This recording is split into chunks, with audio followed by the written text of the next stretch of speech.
Good morning, class 6. As you all know, we read geography lesson exploring our solar system.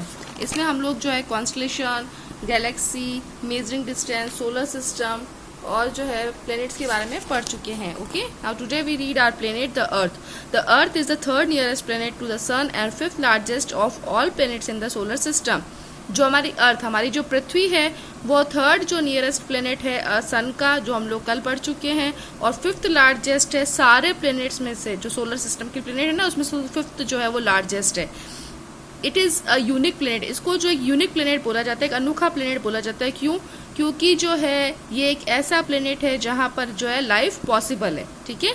The uniqueness of the earth lies in the fact that it receives the just right amount of sunlight which can support life. इसकी uniqueness, इसकी विशेषता, अर्थ की विशेषता ये है कि ये जो है हमें बहुत ज़्यादा अच्छे अमाउंट में जो है सनलाइट देती है, जिससे कि हमारा जो लाइफ है वो सपोर्ट हो पाती है. Also it has the presence of air and water which are necessary for life. और इसी के साथ में एयर और वाटर भी देती है, जिससे कि हमारी लाइफ जो है वो ज़रूरी होती है. एयर और वाटर के बिना जो है लाइफ नेसेसरी नहीं हो सकती.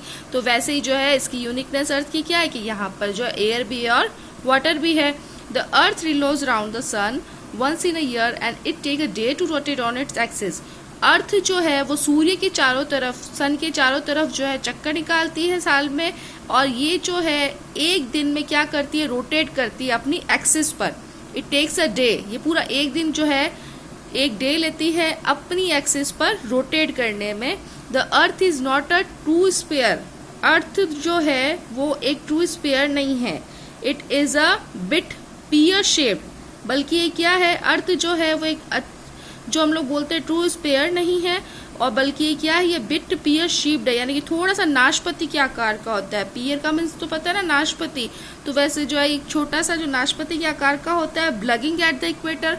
ब्लगिंग का मतलब उभरा हुआ होता है इक्वेटर से. देखो आप ये पिक्चर, इसमें ये बिल्कुल नाशपति के आकार का है और थोड़ा सा उभरा हुआ है.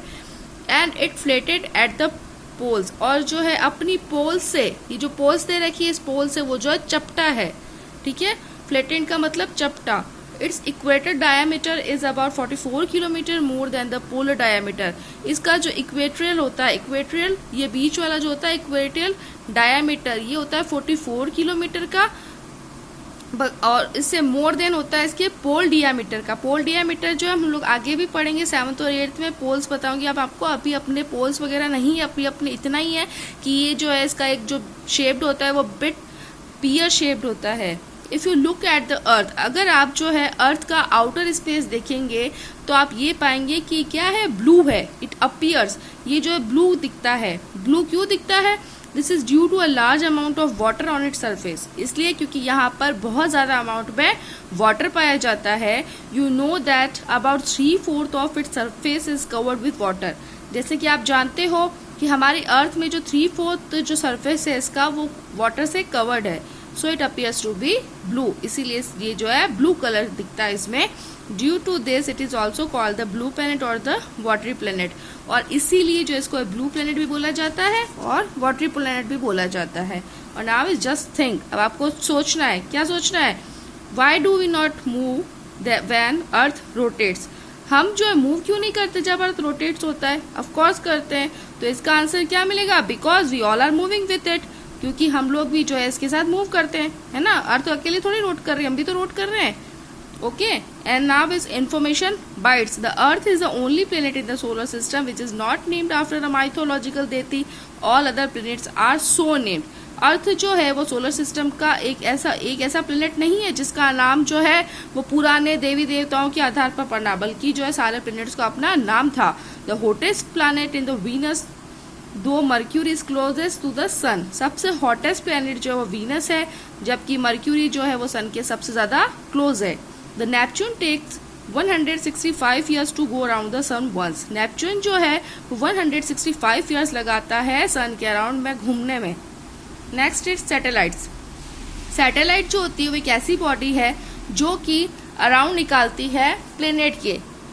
ये जो है 2 टाइप्स की सैटेलाइट्स होती है, नेचुरल और मेन मेड. नेचुरल जो पहले से बनी हुई होती है, और मेन जो हम लोग खुद बनाते हैं. मून जो होता है यानी कि अपना चांद, मून जो होता है वो एक नेचुरल सैटेलाइट होता है अर्थ का। यूरेनस और नेपच्यून जो होता है उसके 18 नेचुरल सैटेलाइट्स होते हैं। Man made satellites are launched by earth in the space. मनुष्य द्वारा निर्मित जो सैटेलाइट्स थी वो बनाई गई like the INSS first satellite. ये जो सैटेलाइट का नाम आपके दे रखा है ये सैटेलाइट जो है मैन मेड सैटेलाइट है। Next is moon.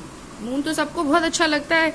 The moon is the natural satellite of the earth. Moon जो है वो हमारा नेचुरल सैटेलाइट है अर्थ का। It has no light of its own. इसकी खुद की लाइट नहीं होती है।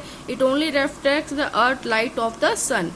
इसकी खुद की लाइट नहीं होती बल्कि क्या करता है ये सन की जो लाइट होती है उसका उस पर रिफ्लेक्ट पड़ता है, ठीक है, परछाई की तरह पड़ता है।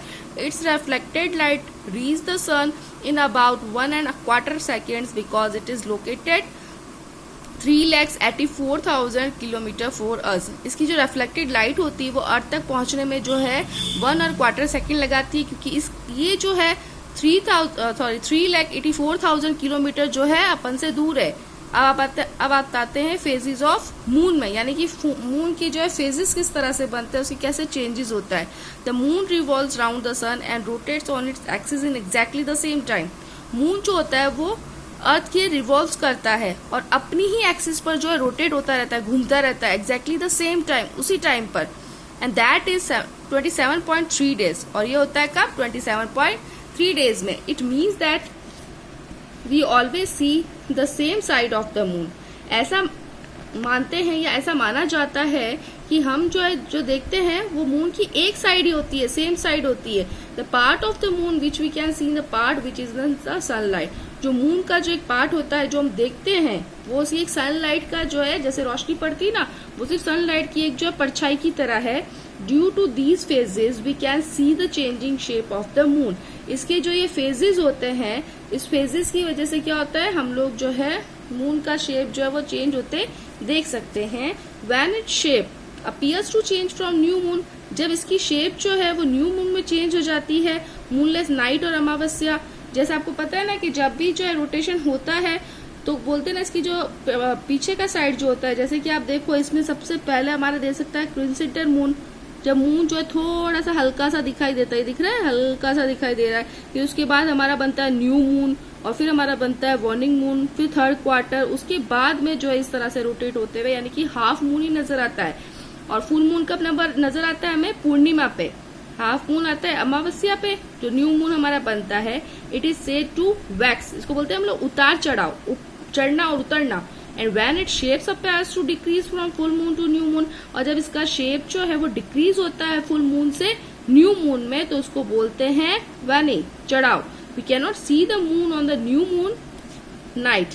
हम लोग जो है मून को जो है नए मून में नाइट को नहीं देख सकते। नए मून में कैसे नहीं देख सकते? क्योंकि उसका सिर्फ हम लोग जो एक ही फेजेस उसका देख सकते हैं, उसके सारे फेजेस नहीं देख सकते।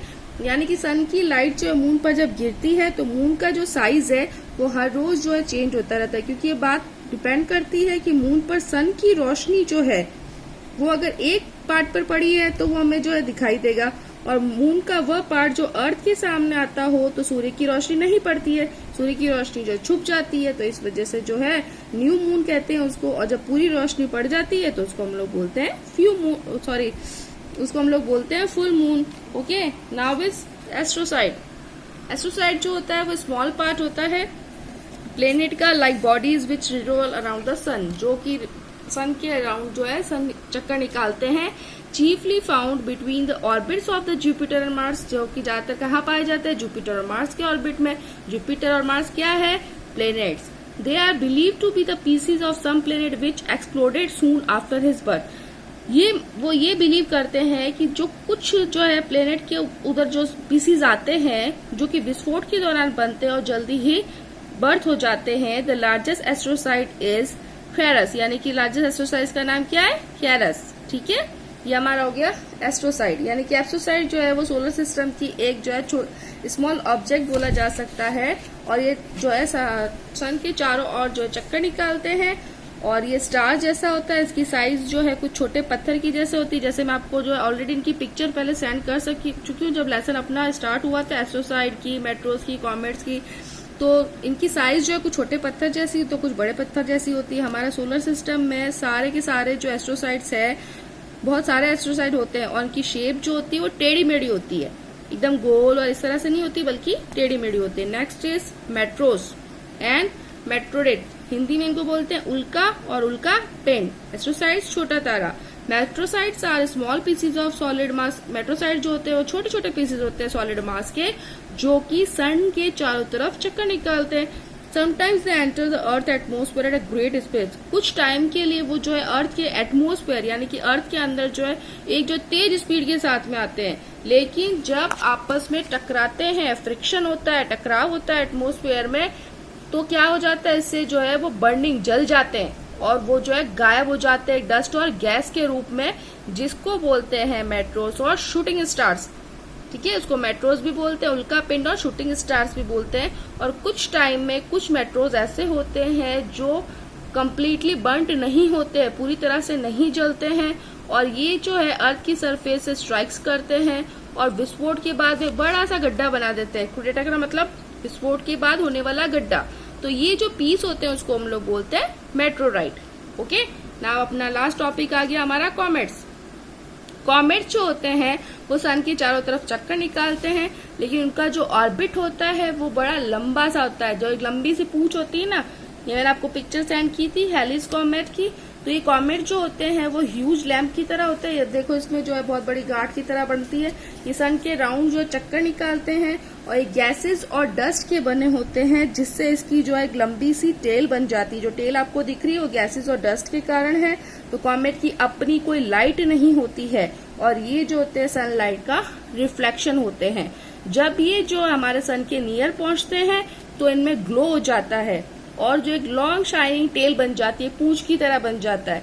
और जो मोस्ट फेमस कॉमेट है उसको हेलिस कॉमेट बोला जाता है, जो अपेयर होता है 76 ईयर्स में।